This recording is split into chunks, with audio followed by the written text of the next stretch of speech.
another episode ng ating vlogs, Badong Aratelis po.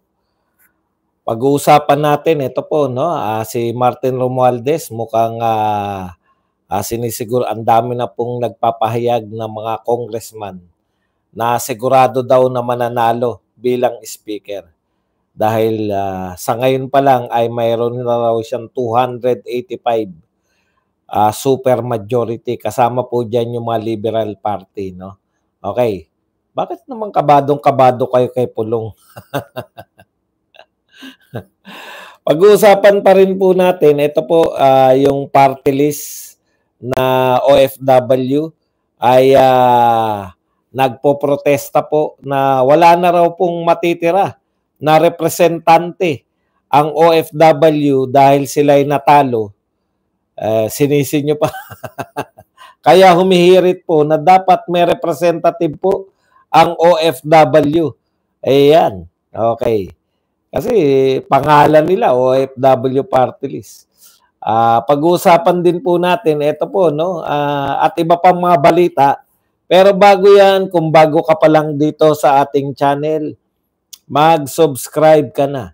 Dahil ito lang ang tayong channel na may kinikilingan, may pinapanigan, una sa balita, huli sa impormasyon.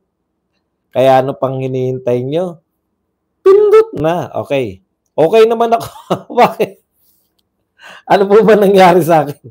Ako tinatanong nyo kung kumusta ako. Okay naman, masaya-masaya sa another chapter ng ating buhay na tayo po ay bukod sa tuloy-tuloy po yung pagbablog natin, ay may nadagdag po na trabaho, no? Yung pong pagiging broadcaster. Ayan. Legit na po tayong media. Mainstream media na rin tayo. Parang ang hirap no? Ang hirap panuwalaan. Kamakailan lang binabanatan natin yung mainstream media. Ngayon po ay choppy po ba? Pakianin nyo nga po kung choppy. Iwan lang po nyo kung ano, One lang po pagka choppy, 2 po pag choppy, 1 po kung okay naman. Okay. Nakakatuwa po na kamakailan lang ay kinakantsawan natin yung mga mainstream media. Bigla naging mainstream media na rin tayo. Kaya nga kayo magpapasya. Kung 1 po, di okay na tayo. Okay. So, pag-usapan po natin, unahin na natin to sa mga OFW party list. Ito po, nagngangalang ano na nga pangalan nito? Alam ko, dati artista to eh. Ayan, si Marisa Del Mar. Di ba? Hindi lang ganun sikat, pero alam ko artista yan eh. Okay, si Marisa Del Mar po ay namomoblema, no? Dahil po sa pagkatalo ng OFW party list, sila po ay pinapareview po nila yung mga nanalo dahil wala na raw pong tunay na representative ang OFW party list. Alam mo, Ma'am Marisa Del Mar, alam ko maraming bumoto rito sa OFW party list eh. Dahil OFW nga. Pangalan pa lang nila eh. Pero sa totoo lang, kayo ba, naramdaman nyo ba na may ginawa ito para sa inyo? Bold star ba to? Alam ko yan, Marisa Del Mar, artista pero hindi ganong sumikat, di ba? Okay. Ang tanong, baka ginamit mo lang yung OFW na pangalan, pero wala ka naman talaga nagawa para sa mga OFW. Hindi naman bold star. Alam ko, yan nga, singer nga yata. Meron ka ba talagang nagawa? Naramdaman ba ng OFW? Kasi po itong mga OFW natin, no? Hindi po ito nadadala sa mga OFW party list. Hindi yan nadadala sa mga tokis-tokis.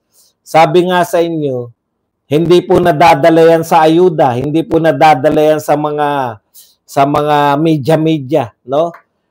Dahil po very independent po yan. Pero pag ginawan mo po ng kasalanan yung OFW, ay talagang solid po yan. Ako po, ang nakita ko rito sa mga OFW natin, dahil karamihan po, ayan ay proven na natin, karamihan po ng OFW natin ay maka-Duterte. Hindi po dahil sa uto-uto sila, no? Hindi po dahil sa naniniwala sila sa mga vlogger. Kaya po sila pro-Duterte dahil naramdaman po ng mga OFW yung kapayapaan po ng kanilang damdamin noong panahon ni Tatay Digong dahil sa peace and order na pinatutupad ni Tatay Digong, kampante po na nagtatrabaho sa ibang bansa yung mga OFW natin. Kampante na yung mga iniwan nilang kapamilya ay payapa dito, no? Dahil sa peace and order, naramdaman nila. Pati po yung pagkabilib ng mga taga-ibang bansa, ramdam po nila, no? Kaya po dito po, no? Hindi nyo maluloko yung mga OFW dahil hindi po sila sabik sa ayuda.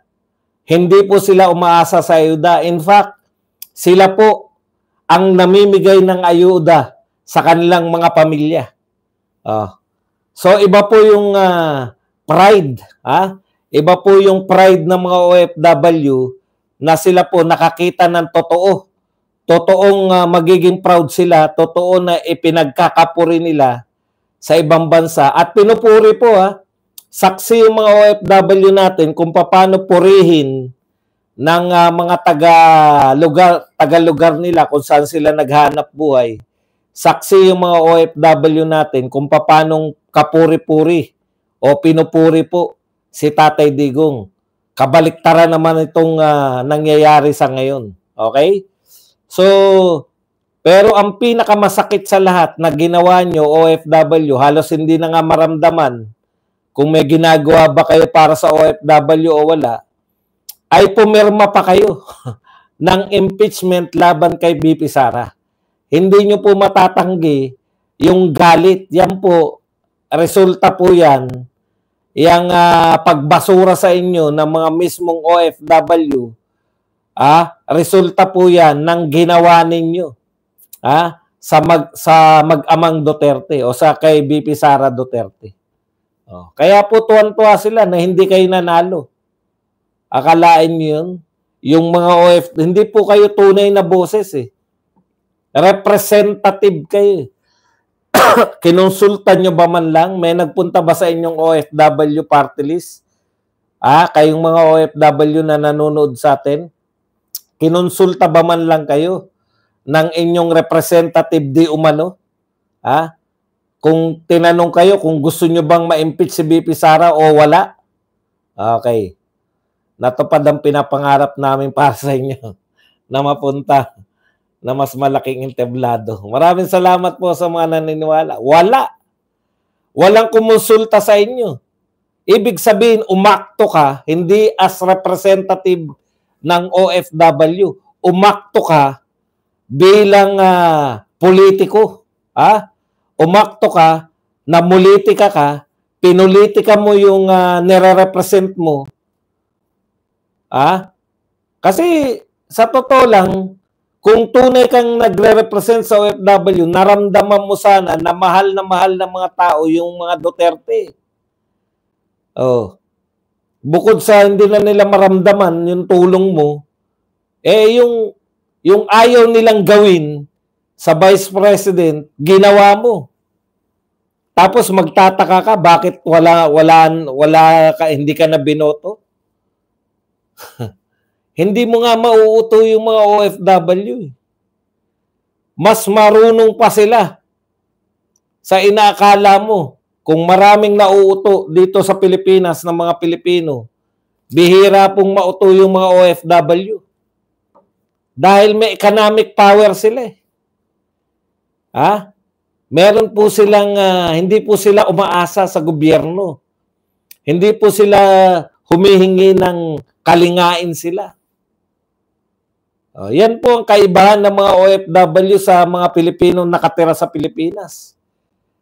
Kaya kung nakita nila na dapat ikaw ay mag-represent sa kanila at ang ginawa mo bilang OFW ay sumunod ka sa mga amo mong politiko, hindi ka tunay na nagre-represent sa kanila. Kaya wag mong ikasangkapan. Wag mong gawing kasangkapan ng OFW sa paghiling mo ng isang upuan sa Kongreso. Yan lang yan lang sa topic na yan. Punta na po tayo rito sa mga ibang topic. Ito po, pinagmamalaki po nila si Martin Romualdez. Marami tayong pag-uusapan kung ano lang po ang abutin. Pinagmamalaki po nila to si Martin Romualdez na mayroon na raw po 285 lawmakers na sumusuporta kay Martin Romualdez. Ako po naniniwala, hindi naman po matatalo. Yung sinabi po ni BP Sara, malinaw tumakbo ka sa kanyang Kuya Pulong, pinatatakbo niya si Congressman Pulong bilang speaker.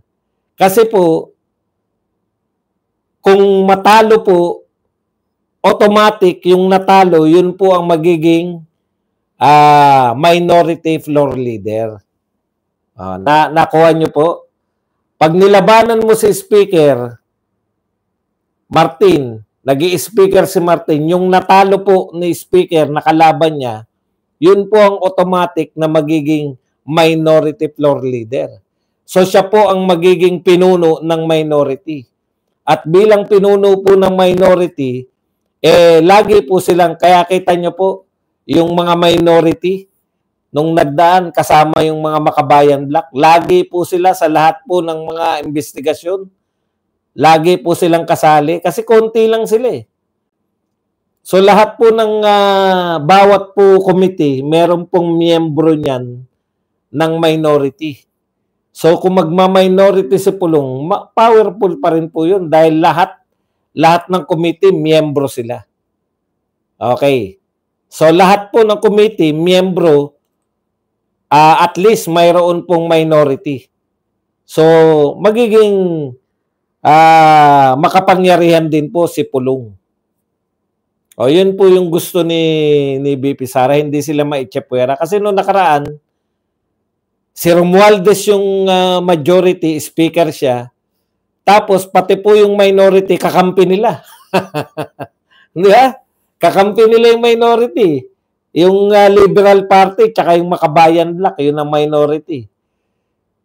Bagamat sinabi silang minority, kakampi pa rin sila ni Speaker. So wala talagang opposition sa House of Representatives. Kailangan po may mga opposition lagi, no? Ang opposition kakampi pa walang papel yung mga PDP laban. Dadalawa na lang yata natira, si Pulong tsaka si Ungab na lang ang natira. Wala pa silang papel. Kaya po mas maganda ngayon na magkaroon ng minority floor leader at yan po, kung tatakbo si Pulong, siya po yung gaganap nun. Okay? Para hindi po mapunta sa Makabayan, baka isa na lang nakapasok sa Makabayan Black, sila pa maging minority floor leader. Yun po yun yung purpose. Huwag kayo masyadong kabado na pinagmamalaki nyo si Martin Romualdez, meron na numero. Dati namang may numero yan. Okay, anuin lang po natin to, balikan lang natin. Ayon pa rin po dito, no?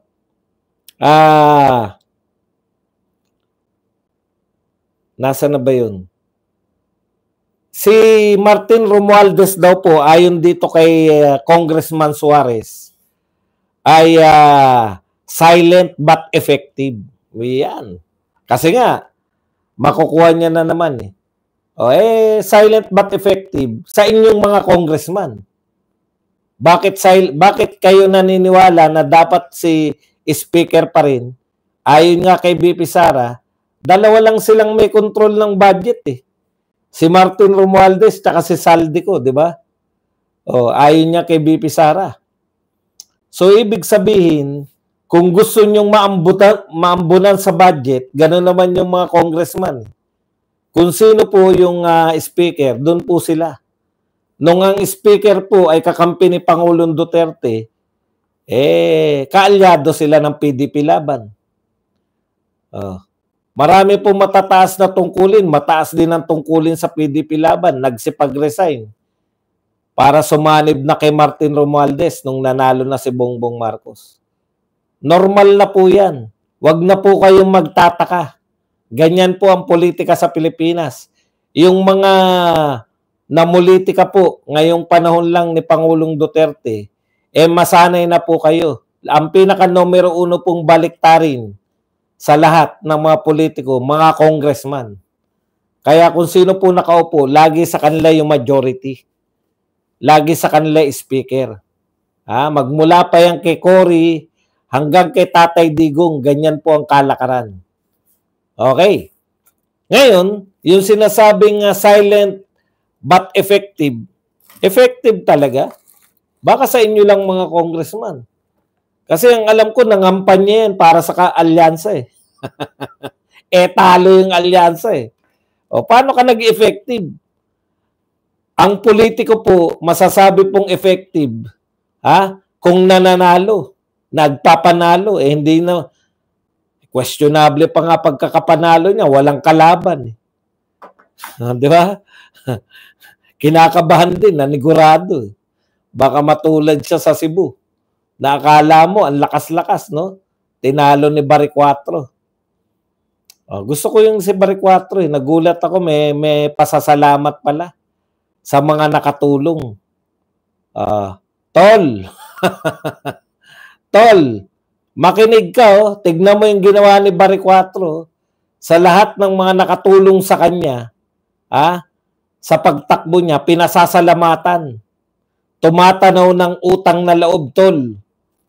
Ikaw, masyado kang wais, Tol. Sa sobrang talino mo, no? Pinag-aralan ni Tol, teka, lahat ng nananalo sa midterm, panay administrasyon. Tablahin ko nga itong mga Duterte para manalo ko. Tol, yung mga hindi nang iwan kay Pangulong Duterte, top 1 at top 3. Ikaw na nang iwan kay Tatay Digong, bye-bye ka na, Tol. Ang aga mong graduate, 1 term ka lang, graduation agad. Yan ang nakikita ninyo. Mga traidor.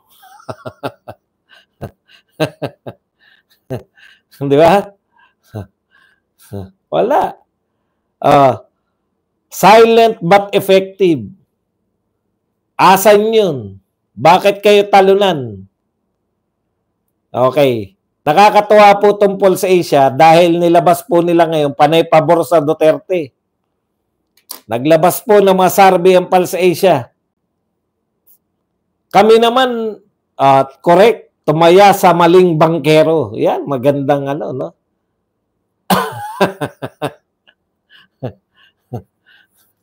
Ang tagal po niyan, tumatakbo yan noon, talunan lagi.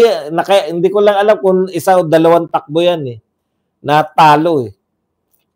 Nung inendorso ni Tatay Digong, nanalo. Tapos, bumaliktad agad, 1 term pa lang. Masyado sigurista ka, Tol. Ubos ka. Punta tayo rito sa sa mga iba pang balita. Ito.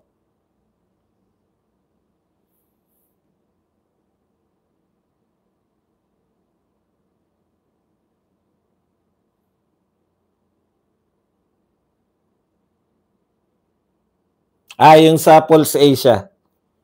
Nakakagulat kay Pulse Asia kasi panay pabor, no? Nariyan yung trust rating ni Tatay Digong, mataas kumpara kay Bongbong, wala sa kalahati o kalahati lang, no? 63 yata yung kay Tatay Digong, dito kay BBM parang 30 something. Teka, hanapin ko lang kung ilan talaga. Ito po, trust rating. Tatay Digong 63%. Ferdinand Marcos 32% lang. So kalahati lang ang trust rating mo, no? Tapos 58% ang tutol sa nangyaring pagpapadakip kay Tatay Digong papunta ng ICC. 58%, no? Konti lang po yung sumasang-ayon. Kay BP Sara, mataas din po yung tumututol laban sa impeachment kaysa sa gustong ma-impeach si BP Sara. May nagtanong na Dilawan o BBM supporter, hindi ko kilala. Sabi niya, ay bakit nagbago? Yan ang sagutin nyo, no? Ako po, may iba akong pananaw dito sa paglalabas na to eh. Alam po ng Pulse Asia, malakas talaga yung mga Duterte. Di ba? Pero yung nalalabas nilang mga survey, yun nga po, yung dalawa lang yung papasok, di ba? Bigla kayo nagulantang. Pumasok si Bato, number 1 si Bongo, ng 10 milyon ang tinambak sa number 1 nyo lagi. Sa lahat ng survey company, ang number 1 nila, itong hindi ako mananawa dito. Baka sabihin nyo paulit-ulit, hindi ko kayo pagsasawaan. Lahat kayo, it's either tie lang si Bongo at saka si Erwin Tulfo o laging number 1 si Erwin Tulfo. Paano nyo ipapaliwanag na tinambakan ni Bongo si Erwin Tulfo? Kaya ang laki ng duda. Magmula ngayon, pagdududahan na kayo ngayon. Kung nagawa ninyo na gawing trend, kung nagawa ninyo sa mahabang panahon na mindsetting yung mga survey, ngayon mukhang kayo ang ire-reject ng mga tao. Kasi obvious na obvious. So, Erwin Tulfo. Pang-ilan sa Erwin Tulfo? Pang-ilan ba sa Erwin Tulfo? Nakalimutan ko na eh. Pang-4 ba? Pang-5?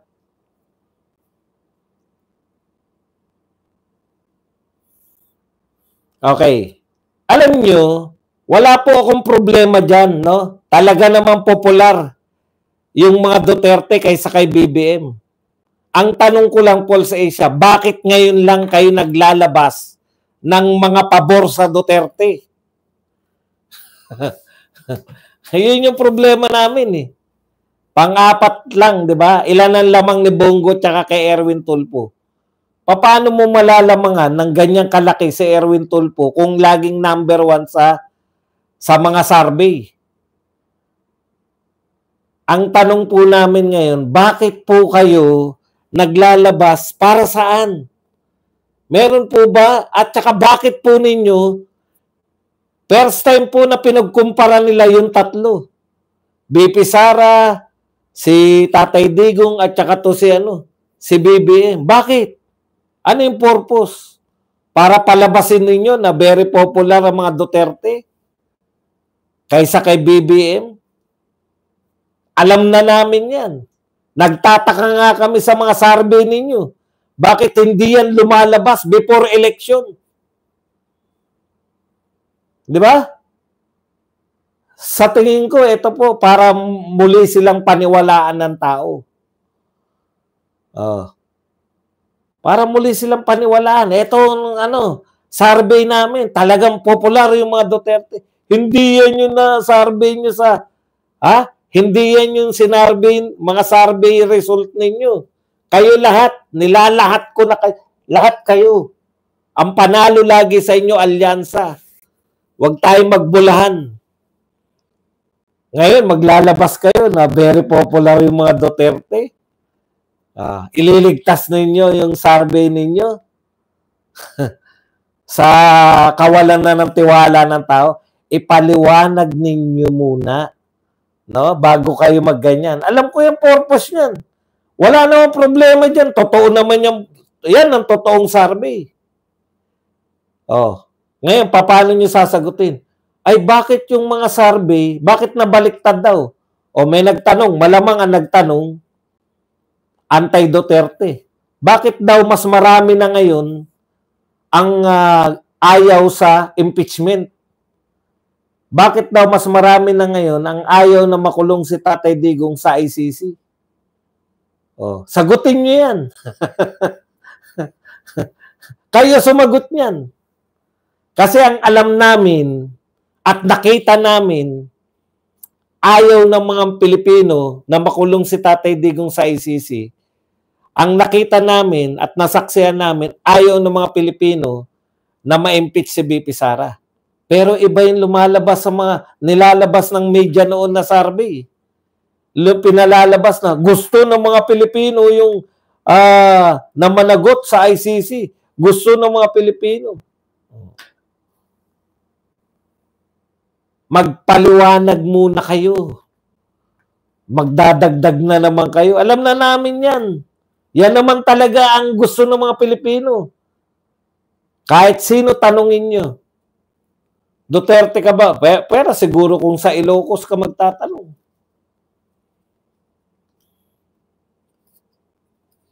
Kaya, yung mga pa-survey nyo na yan. Okay, speaking of survey, eto na naman, naglalabasan na naman. Nakapanalo lang ng 2 senador. Nanalo lang si Dilima na congressman at si Shell Jokno. Kala mo, ang tunay na nanalo, hindi si Bongo. Akala mo, hindi si Bongo nag-number 1 kung maka-project yung media. Balik na naman yung media sa mga dilaw. Mahal na mahal talaga ng media yung mga dilaw, no? Lumaganap na naman. Ito na naman sila Sherda. Dilaw na dilaw. Lumaganap na naman. Ito na naman. Pinag-uusapan. 2028 na agad. Sino daw ang magiging pambato ng oposisyon? Si Lenny ba? Si Risa ba? Si Bamba o si Kiko? Patay na ka. Kayo talaga ang oposisyon? Hanggang ngayon, tignan nyo nga sa Congress, magkakakampi na kayo. Sasabihin nyo, kayong oposisyon. Kalokohan naman masyado. Kayo talaga ang oposisyon? Hindi ba ang oposisyon itong ano? Hindi ba ang oposisyon mga Duterte?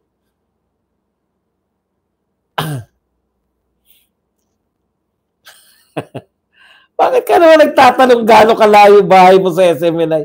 Ano naman koneksyon nun dito sa mga pinagsasabi natin?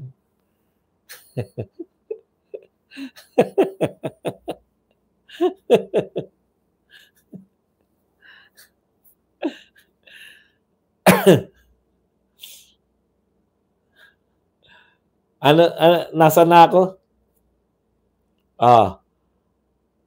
Alam nyo, hindi mananalo kayo. Kung 15 million ang boto ni Lenny, 15 million daw ang boto ni Kiko, yan daw ang boto ng Dilaw at Pink. Paano kayo mananalo? Kay Bongo pa lang, di na kayo mananalo. Sara Duterte pa. Yung ambisyon nyo, yan na naman kayo . Ang pinagtatalunan nila, ayon kay La Sherda, dapat mag-unite po itong opposition. Ang opposition na sinasabi nila, yung Dilawan at Pink. Wala nga kayong masabi na politikong iba . Si Kiko, si Bam, si Risa Ontiveros, tsaka si Lenny, 4 na leader. Dapat daw mag-unite. Ibig nyo sabihin, maghihiwa-hiwalay pa kayong 4? Yan ang nakakatawa. Puta, 4 na lang nga kayo mabanggit yung leader . 3 senador, tsaka 1 mayor . Maghihiwa-hiwalay pa kayo. Ano kayo, patawa? May 2. Naku. Patawa. Kahit magsama-sama pa kayo, baka pag nagpalahok pa tong mga ganito yan, no?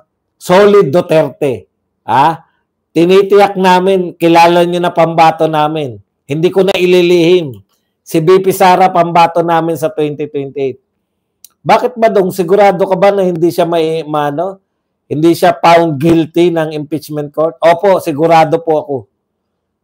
So ngayon pa lang, nag-iisip-isip na sila. Magsanib man, ito ang malupit, no? Magsanib man, ang kampo ni Marcos at itong mga dilawan kakamping Makabayan Black. Oh. Maganda nga yun, one-on-one na lang ang laban eh. BP Sara versus yung pambato nyo. Ang tanong, papayag ba yung mga Marcos ng magiging pambato galing sa dilawan? Eh mukhang si Risa nagpahayag na eh. Mukhang hindi siya papayag kung si Bam mapipili o si Lenny ulit eh. Si Risa talagang ako kung kinakailangan. Ano na ba si Freddy Aguilar? Nagsabi sa akin ng misis ko pero hindi ako naniniwala ako hanggat hindi nababalita eh. Kasi ang daming fake news eh. Wala pa po sa mga balita ngayon. Sa inyo po nabalitaan. Sinabi na ng misis ko yan sa akin. Kaya lang, sabi ko, teka muna, wala pa si Diaryo eh. O, totoo na raw. Okay. Balik po tayo rito. Siyempre, magpapalawak. Napaka-weak na po ng president kung wala po siyang kandidato. Di ba? Sa 2028. May tulpo pa. Kaya mahati-hati kayo. Yung Duterte, solid ang boto niyan. Kaya ang pag-isipan ninyo, kayong lahat, magsanib kayo. Lenny Group, Risa Group, Tulpo Group, Martin Romualdez. Kasi pag hindi kayo nagsanib, yung watak-watak kayo, nakpo. Ang layo. Wala kayo sa 1/4 na magiging boto ni BP Sara. Yan lang masasabi ko sa inyo.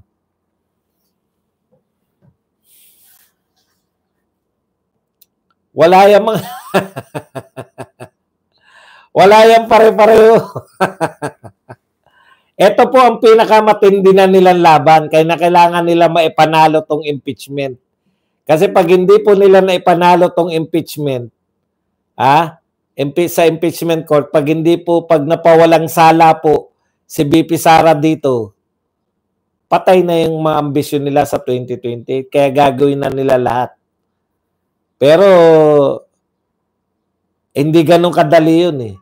Nung si Tatay Digong, pinakulong nila,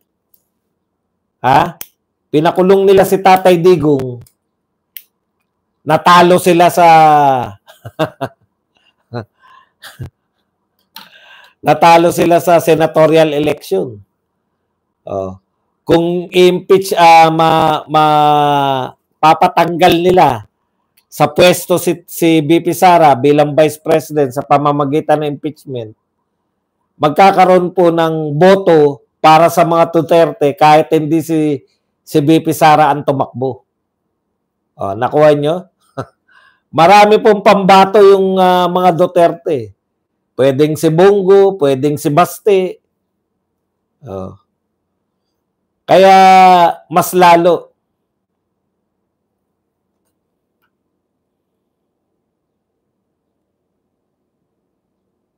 Oo nga, no? Hindi.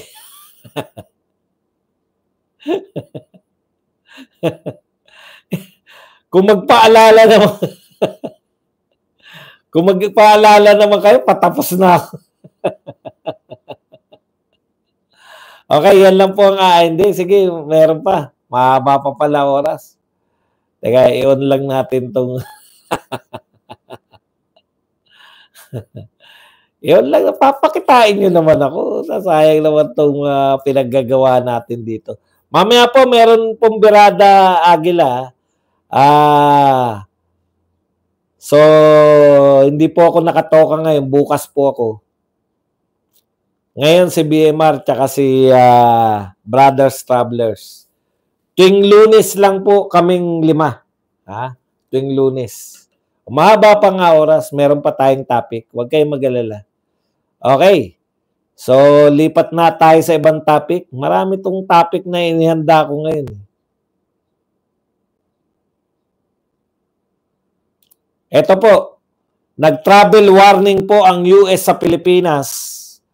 Breaking. The US government has issued a travel warning for the Philippines, cautioning American citizens about potential risks such as crime, terrorism, civil unrest, kidnapping, and violent crimes.